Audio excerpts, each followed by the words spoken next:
Graça e paz. Olá, sou Eliseu Rocha. Chegamos ao dia 7. Um terço da nossa jornada foi finalizado. Falta pouco. E a gente vai sentindo esse gosto, esse prazer em realizar algo tão bom, tão edificante, tão abençoador. E aí eu te pergunto, temos alimentado a sua fé? Tudo que você tem ouvido, aprendido, recebido nesses dias, tem alimentado a sua fé? Se tem, por favor, compartilhe com a gente, compartilhe com outras pessoas, para que a gente fique sabendo. Vamos em frente? O tema de hoje é: Deus responde tudo mesmo? Como? Deus responde a tudo que eu peço, ou apenas aquilo que eu preciso? Como isso funciona? Por não entender bem o que Jesus diz acerca do poder da oração, tentamos dar uma ajudazinha em nossas petições.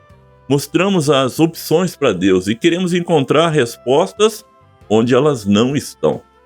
Em Mateus capítulo 21, versículo 22, Jesus fala o seguinte: e tudo que pedirem em oração, se crerem, vocês receberão. Marcos corrobora com isso, dando um pouco mais de explicação. Marcos 11, versículo 24. Portanto, eu lhes digo, tudo que vocês pedirem em oração, creiam que já o receberam e assim lhes sucederá. Tá, Jesus coloca a oração aqui como uma ferramenta. A oração nos dá a capacidade de fazer. O uso da oração não indica uma condição fácil ou um escape, quase um escape. Eu oro e aí eu pego a minha tarefa e passo para Deus, que Ele faça por mim. Não funciona assim. A oração é poder para fazer. Quando oramos, recebemos poder para realizar algo. É isso que é o grande segredo da oração. A oração não significa deixar algo para que Deus faça, e sim pedir que, por meio de seu poder, nos permita realizar. A oração não significa seguir o caminho fácil, contudo, receber poder para suportar o caminho difícil. Isso já te dá uma pincelada no sentido do poder que a oração nos atribui, ok? Então vamos continuar e vamos tentar entender melhor se Deus responde tudo e como. Deus responde à nossa oração? Sim. Temos que crer que Deus ouve, responde e pronto? Uma resposta diferente da que eu quero não é uma resposta ruim ou errada. Lembra que conversamos no assunto anterior, no dia 6? Lembra? Então, vou lembrar você, vou refrescar sua memória. Quando nos comunicamos com Deus, não pedimos o que queremos, mas sim conversamos. E nessa conversa, nesse diálogo sobre o que Ele quer para nós, então passamos a entender isso. Na verdade, na grande maioria das vezes, nossas orações estão repletas de pedidos apenas. Pedimos. Não é um diálogo. Eu chego para Deus e digo, preciso. Se é assim, então não é um diálogo. E se é assim, não é uma oração. Sabemos que Deus sempre nos dá o melhor. Saber uma coisa, aceitar é bem diferente. E este é o caminho difícil qual eu falei. Quando aceitamos esse caminho, precisamos e recebemos poder para suportá-lo. Eu vou explicar isso agora com uma situação. Olha esse texto bíblico, 2 Coríntios, capítulo 12, versículos 7 a 9. Para impedir que eu me exaltasse por causa da grandeza dessas revelações, foi-me dado um espinho na carne, um mensageiro de Satanás para me atormentar. 3 vezes roguei ao Senhor que tirasse de mim, mas ele me disse, minha graça é suficiente para você, pois meu poder se aperfeiçoa na fraqueza. Portanto, eu me gloriarei ainda mais alegremente em minhas fraquezas, para que o poder de Cristo repouse em mim. Deus respondeu Paulo? Sim. Contudo, não lhe tirou a dor e o sofrimento, mas lhe prometeu o seu poder. O poder de Deus se mostra quando reconhecemos nossas limitações. Somente assim não sentiremos orgulho de nossas realizações. Entenda, Paulo estava sofrendo e ele pede ao Senhor para que retire essa dor dele, para que tire esse sofrimento. Deus, ele não tira. Pelo contrário, diz para Paulo que aquilo ia aperfeiçoar em Paulo o poder dele. É um pouco estranho. Se Jesus disse que tudo que eu peço eu recebo, e aí Paulo vem e diz que rogou por 3 vezes e não recebeu, a Bíblia está errada, ou a Bíblia está falando algo que não é verdade? Não é bem assim. É que precisa entender que normalmente no nosso diálogo com Deus, Ele é o nosso Pai. Você crê nisso? Amém. E todo pai busca melhorar, moldar o seu filho para algo mais. O grande plano de Deus é nos moldar à semelhança de Cristo. Então Ele precisa tratar do nosso caráter.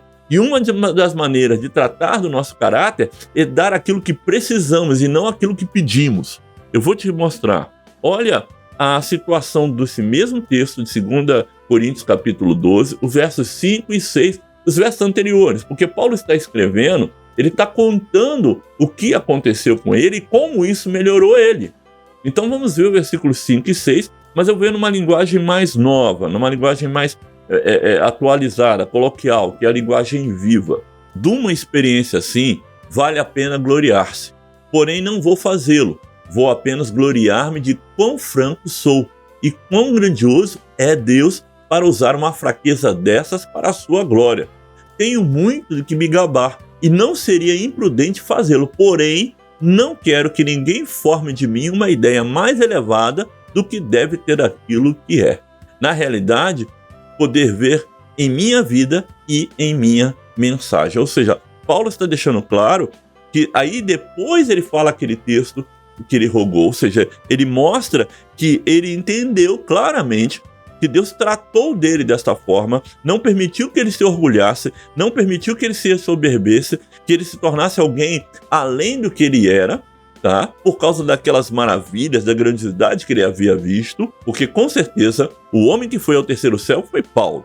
Então ele coloca essa condição diante de Deus, pede a Deus para ser retirado, pede a Deus para ser curado, Deus não o cura, mas isso não atrapalha o Paulo, pelo contrário, isso faz com que ele cresça e se torne alguém muito melhor. Por isso que eu falo que muitas vezes a resposta de Deus, mesmo sendo uma resposta contrária ao que eu pedi, ela me aperfeiçoa. Olha a expressão de Paulo em Efésios, capítulo 3, versículo 8. Embora eu seja o menor dos menores dentre todos os santos, foi-me concedida esta graça, anunciar aos gentios as insondáveis riquezas de Cristo. Paulo agora ele já se coloca até numa condição humilde, menor dos menores. Entende? Aquele que antes poderia se gloriar, agora não se gloria. A resposta de Deus a Paulo produziu um efeito muito maior do que a cura. Deus poderia ter curado? Sim. Isso trataria o caráter de Paulo? Não. Posso lhe afirmar que não. Por quê? Porque muitas vezes aquilo que eu peço não é aquilo que eu preciso. A gente vai falar sobre isso daqui a pouco. E muitas vezes aquilo que eu recebo de Deus é exatamente aquilo que eu preciso. Me lembro de uma experiência, estávamos no seminário, né, faz alguns anos já, e o diretor do seminário na época, o pastor Jali Chaves, falecido pastor Jali Chaves de Menezes, ele, na nossa sala, ele pediu para que orássemos para agradecer a Deus pela uma bênção que tinha dado ao seu irmão. E nós, como fomos orar, oramos, agradecemos a Deus. Depois a curiosidade fala mais alto, o seminarista é curioso, e perguntamos ao pastor, que bênção foi essa? E ele disse, um câncer, meu irmão recebeu um câncer de Deus. Aquilo nos deixou atônito, mas era a forma muito clara do que Deus estava fazendo. E aí ele nos explicou que o irmão havia, por um longo de tempo da vida, se desviado, se afastado do evangelho. E por causa daquele câncer, ele agora estava voltando. Então entenda, muitas vezes aquilo que Deus faz conosco é exatamente aquilo que precisamos e não aquilo que queremos. E aí vem um próximo ponto. Deus responde nossa oração? Não. Nem sempre o que pedimos Deus libera. Na verdade, até o não de Deus é um sim. Lembra da onisciência que a gente falou no dia 5? Ou seja, Deus está em tudo, Deus vê tudo, Deus consegue entender tudo. Nós falamos tanto sobre a onisciência e depois no outro dia falamos sobre a onipresença. Mas o que eu quero que você entenda é que muitas vezes aquilo que eu peço não é aquilo que eu preciso. E aquilo que a minha boca fala não é aquilo que eu estou sentindo por dentro. Olha Romanos capítulo 8, versículos 26 e 27. Da mesma forma, o Espírito nos ajuda em nossa fraqueza, pois não sabemos como orar. Mas o próprio Espírito intercede por nós com gemidos inexprimíveis. E aquele que sonda os corações conhece a intenção do Espírito, porque o Espírito intercede pelos santos de acordo com a vontade de Deus. Agora, 1 Coríntios, capítulo 2, versículo 11. Pois quem dentre os homens conhece as coisas do homem, a não ser o Espírito do homem que nele está? Da mesma forma, ninguém conhece as coisas de Deus a não ser o Espírito de Deus. O que esses dois textos querem dizer? Que muitas vezes, quando a gente fala que o Espírito Santo intercede por nós com gemidos inexprimíveis, ele intercede porque mesmo às vezes aquilo que eu estou falando com a minha boca não é aquilo que está na intenção do meu coração. E ele diz, é ele que sonda e conhece a intenção do Espírito, ou seja, o Espírito Santo consegue entender o que está aqui dentro. E muitas vezes aquilo que eu estou pedindo, eu não posso receber, porque se receber, eu faço algo que não deveria. Consegue? Até agora, tranquilo? Então, quando Deus diz não, na verdade, Deus está me respondendo, mas Ele está tratando de mim. Deus não responde às nossas orações. Quando eu falei isso, eu acho que cheguei até um exagero. Foi um exagero da minha parte. Porque faz muito tempo que a minha concepção do agir de Deus mudou. A maneira como eu vejo Deus agindo sobre a minha vida, na vida das pessoas que eu conheço, são totalmente diferentes. Então, o que você precisa entender é que o que para nós pode ser um não, ou seja, Deus não respondeu, na verdade Ele atendeu o que eu precisava, o que você precisava, e não o que minha boca pediu, o que sua boca pedia. Essa é a diferença. Deus atende o que eu preciso e não o que eu peço. Ele pode atender o que eu peço, sim, se aquilo que eu peço está dentro daquilo que eu preciso. Agora, se aquilo que eu peço nada tem a ver com aquilo que eu preciso, Deus vai tratar de outra forma. É o caso de Paulo, é o caso do próprio Jesus. Lembra Jesus pedindo, Senhor, se for possível, faça de mim esse cálice, contudo seja feito a sua vontade. Então Deus, Ele tem uma vontade soberana que precisa muitas vezes ser tratada dessa forma. E entender que muitas vezes, quando Deus diz não, tem algo maior por trás, é importante demais para nós, para entendermos nosso relacionamento com Deus, nosso diálogo com Deus, podemos aprender a conversar com Deus.